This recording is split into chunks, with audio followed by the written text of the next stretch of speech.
एक छोटा सा गांव था। उस गांव में एक सीनू नाम की लड़की अपनी माँ के साथ रहती थी। सीनू की माँ अक्सर बीमार रहती थी, जिसकी वजह से सीनू को एक सेठानी के घर में काम करना पड़ता था। सीनू देखती है कि सेठानी के यहाँ बहुत सारी मिठाई रखी हुई है। इतनी सारी मिठाई! तभी सेठानी आती है। सीनू, ये सारी मिठाई अंदर कमरे में अच्छे से रख दे। जी सेठानी जी। सीनू सारी मिठाई अंदर कमरे में रखने लगती है। इन मिठाइयों की खुशबू कितनी अच्छी है। और देखने में भी कितनी खूबसूरत लग रही है। लगता है खाने में ये उतनी ही स्वादिष्ट होगी। मिठाई देखकर सीनू के मुंह में पानी आ रहा था। वो अपने मन को रोक रही थी। तभी उसने देखा कि सेठानी बाहर आंगन में गई हुई है। तो उसने सोचा, सेठानी के घर में तो इतनी सारी मिठाइयाँ हैं, हम गरीब को तो मिठाई नसीब तक नहीं। अगर इतनी सारी मिठाइयों में से एक मिठाई कम हो जाएगी तो सेठानी को क्या पता चलेगा। ये सोचकर सीनू उन सारी मिठाइयों में से एक मिठाई चुपके से खा लेती है। अरे वाह, ये मिठाई दिखने में जितनी खूबसूरत है उतनी स्वादिष्ट खाने में भी है। ऐसा करती हूँ, एक और मिठाई चुपके से खा लेती हूँ। इतनी सारी मिठाइयों में एक और कम हो जाएगी तो सेठानी को क्या पता चलेगा। फिर सीनू उन सारी रखी मिठाइयों में से एक और अलग तरह की मिठाई खा लेती है। अरे वाह, ये मिठाई तो उससे भी ज्यादा स्वादिष्ट है और मुलायम भी। खाकर मजा ही आ गया। ऐसे ही सीनू एक एक करके बहुत सी मिठाई खा जाती है। तभी सीनू के मन में ख्याल आता है, आज दिवाली है और मिठाई खरीदने के लिए पैसे भी नहीं है। पता नहीं सेठानी दिवाली की मिठाई के लिए पैसे देगी भी या नहीं। मैं इन मिठाइयों में से 2-4 मिठाई छुपा कर घर ले जाती हूँ। माँ मिठाई खाएगी तो खुश हो जाएगी और इतनी सारी मिठाइयों में से सेठानी को कुछ भी पता नहीं चलेगा कि मैंने इसमें से मिठाई चुराई है। और फिर सीनू अपने दुपट्टे में मिठाई छुपा कर रख लेती है और जब घर का सारा काम कर लेती है तो अपने घर जाने लगती है। तभी अचानक से उसके हाथ से दुपट्टा छूट जाता है और सारी की सारी मिठाई गिर जाती है। ये सब सेठानी देख लेती है। तू मिठाई चुरा कर भाग रही थी, रुक, तुझे तो मैं अभी बताती हूँ। फिर सेठानी पूरे गांव के सामने बताती है, ये सीनू मेरे घर से मिठाई चुरा कर भाग रही थी। मुझे माफ कर दो, मैंने तो सिर्फ थोड़ी सी मिठाई ली है। कल दिवाली है और मेरे पास मिठाई लेने के लिए पैसे नहीं थे। ये सोचकर मैंने थोड़ी सी मिठाई ले ली। सीनू सारे गांव के सामने अपनी बेइज्जती बर्दाश्त नहीं कर पाती और वो अपने घर जाकर पंखे से लटक कर जान दे देती है। जब सीनू की माँ सीनू को मरा हुआ देखती है तो वो भी मर जाती है और मरने के साथ ही सीनू एक भयानक चुड़ैल बन जाती है। तुम लोगों की वजह से मुझे अपनी जान देनी पड़ी और मेरी माँ भी मर गई, वो भी एक मिठाई लेने की वजह से। अब मैं तुम सभी गाँव वासियों को मिठाई खाने के लिए तरसा दूंगी। और फिर ऐसे ही 1 साल बीत जाता है और फिर दिवाली का दिन आ जाता है। गांव के सभी लोग दिवाली की तैयारियों में लगे हुए थे। सभी गांववासी तरह तरह की मिठाइयाँ बना रहे थे। तभी चुड़ैल वहाँ आती है। अरे वाह, आज दिवाली के दिन सभी गांववासी तैयारी में लगे हैं और तरह तरह की मिठाइयाँ भी बना रहे हैं। अब आएगा मजा जब इन्हें मिठाइयाँ खाने के लिए नहीं मिलेंगी। और फिर जब सभी लोग अपने अपने काम में लगे हुए थे तो चुड़ैल छुपकर सभी गांववासियों की मिठाइयाँ चोरी करके खा जाती है। अरे वाह, मिठाई खाकर तो मजा ही आ गया और जब इन्हें मिठाइयाँ नहीं मिलेंगी तब तो मुझे और भी मजा आएगा।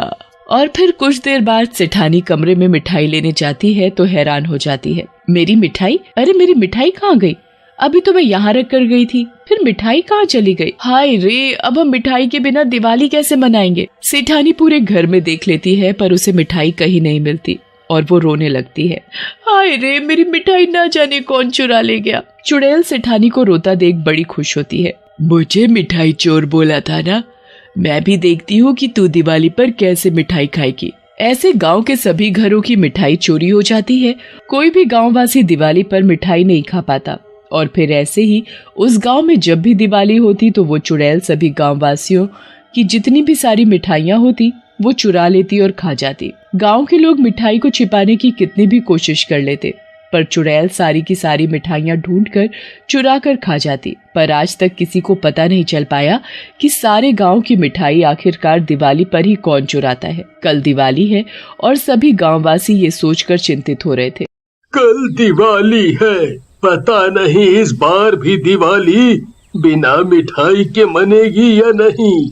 इतने साल हो गए दिवाली पर मिठाई खाए हुए, अब तो बस मिठाई की याद ही बाकी रह गई है। हम सभी लोग इतनी मेहनत कर कई मिठाई बनावत है, पर जाने कौन ससुर का नाती है जो हमार बनाई मिठाई चुरा के ले जावत है। अगर ऊ हमका मिल गवा तो हम ऊ की टंगवा ही तोड़ दे। हाँ, सही कहा तुमने।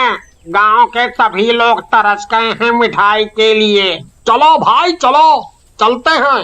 कल दिवाली है और बहुत सारी तैयारियां भी तो करनी हैं। हाँ हाँ, चलो चलते हैं। फिर सभी लोग अपने अपने घर चले जाते हैं और दिवाली की तैयारियों में लग जाते हैं।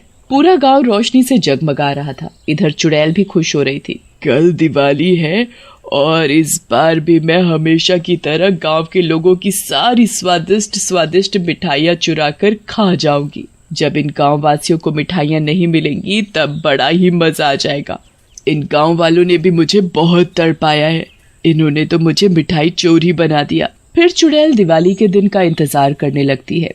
उधर गांव के लोग सोच सोच कर परेशान थे कि इस बार भी कहीं उनकी मिठाइयाँ चोरी ना हो जाए। और फिर सभी आदमी अपनी अपनी पत्नियों से कह रहे थे, अरे भगवान, इस बार मिठाइयों को अच्छी तरह छुपा कर रखना, कहीं हर बार की तरह इस बार भी मिठाई चोरी ना हो जाए।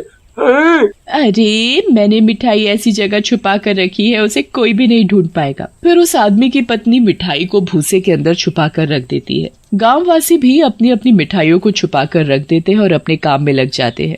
चुड़ैल उन सभी गांववासियों की मिठाइयाँ ढूंढ कर खा जाती है। अरे वाह, मिठाई चुरा कर खाने का तो मजा ही अलग है। गांववासी पूजा करने के लिए जब मिठाई देखते हैं, अरे मेरी मिठाई, मैंने तो मिठाई को ताले में बंद करके रखा था, तब भी मेरी मिठाई चोरी हो गई। आय राम, मेरी मिठाई। तभी वो औरत भी भूसे से मिठाई निकालने लग जाती है। अरे अरे मेरी मिठाई, मैंने तो इसे भूसे में छिपा कर रखा था। फिर कौन सत्यानाशी मेरी मिठाई चुरा कर ले गया। अब मैं बच्चों को मिठाई कहाँ से खिलाऊंगी, क्या दूंगी। चुड़ैल मिठाई के लिए सभी गांववासियों को रोते देखकर बड़ी खुश हो रही थी। अब आया मजा। सभी गांववासी मिठाई चोरी होने की वजह से बड़े दुखी होते हैं और आपस में कहते हैं, समझ में नहीं आ रहा कि आखिर दिवाली पर ही कौन हमारी मिठाई चुरा कर ले जाता है। तुम सही कह रहे हो भैया।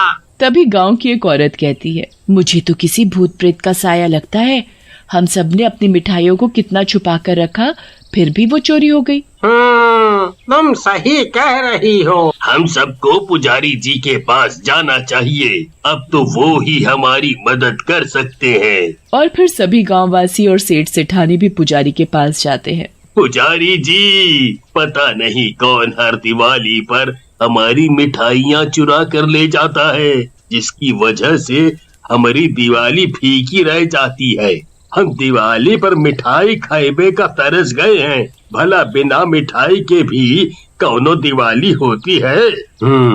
इस गांव के ऊपर एक चुड़ैल का साया है और वो ही तुम सबको परेशान कर रही है।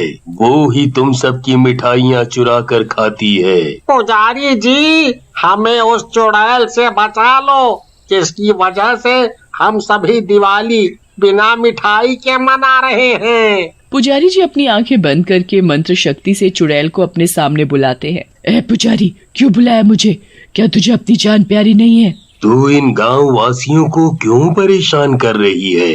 क्यों इन गांव वासियों की मिठाइयाँ चुरा कर खाती है? ये सेठ सेठानी ने मुझे मिठाई चोर बना दिया, वो भी थोड़ी सी मिठाई के लिए, और मेरी पूरे गांव के सामने खूब बेइज्जती की। और फिर सभी लोगों ने मुझे मिठाई चोर कहकर खूब बेइज्जत किया, जिसकी वजह से मैं ये बर्दाश्त नहीं कर सकी और अपनी जान दे दी। फिर मेरी माँ भी मेरी मौत का बदला सहन नहीं कर पाई और वो भी मर गई। जब से मैंने सोच लिया कि हर दिवाली पर पूरे गांव को मिठाई खाने के लिए तरसा दूंगी, तब इन्हें पता चलेगा कि बिना मिठाई के दिवाली कैसी लगती है। अरे मेरे पास तो पैसे नहीं थे, तो इसीलिए मैंने थोड़ी सी मिठाई ले ली और इन्होंने तो मुझे मिठाई चोरी बना दिया। फिर चुड़ैल बहुत रोने लगती है। माफ कर दे इन्हें। फिर सभी गांववासी और सेठ सेठानी चुड़ैल से माफी मांगते हैं। सीनू, हमसे गलती हो गई, हमें माफ कर दे। आज के बाद हम किसी भी गरीब के साथ ऐसा नहीं करेंगे।